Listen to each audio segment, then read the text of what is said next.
5 seconds to go.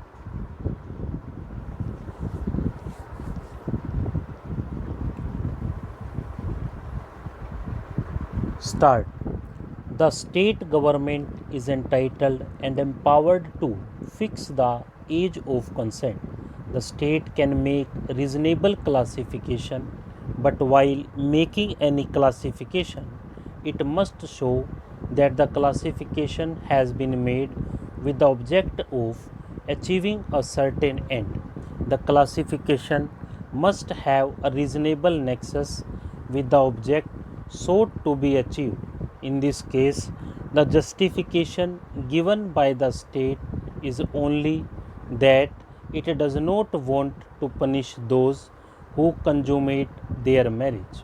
The stand of the state is that, keeping in view the sanctity attached to the institution of marriage, it has decided to make a provision in the nature of exception to section 375 IPC. This begs the question as to why in this exception the age has been fixed as 15 years and not 18 years. As pointed out earlier, a girl can legally consent only after she attains the age of 18 years. She can legally enter into marriage only after attaining the age of 18 years. When a girl gets married below the age of 18 years, the persons who contract such a marriage or abet in contracting such child marriage commit a criminal offense and are liable for punishment under the Act. In view of this position, there is no rationale for fixing the age at 15 years. This age has no nexus with the object sought to be achieved, which maintaining the sanctity of marriage, because by law such a marriage is not legal.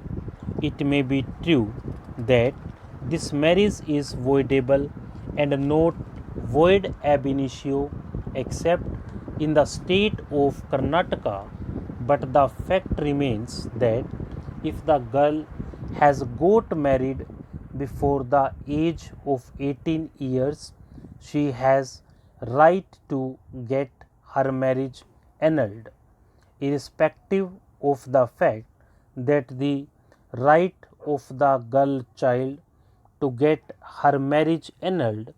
It is indisputable that a criminal offense has been committed, and other than the girl child, all other persons, including her husband and those persons who were involved in getting her married, are guilty of having committed a criminal act. In my opinion, when the state on the one hand has laid down that abetting child marriage is a criminal offense, it cannot on the other hand defend this classification of girls below 18 years on the ground of sanctity of marriage, because such classification has no nexus with the object sought to be achieved. Therefore, also exception 2, insofar as it relates to girls below 18 years, is discriminatory and violative of Article 14 of the Constitution of India.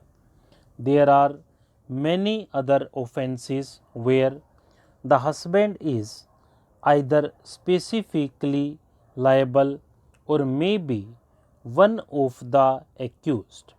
The husband is not given the immunity in any other penal provision except in exception 2 to section 375 IPC. It does not stand to reason that only for the offense of rape the husband should be granted such an immunity, especially where the victim wife is aged below 18 years. Stop.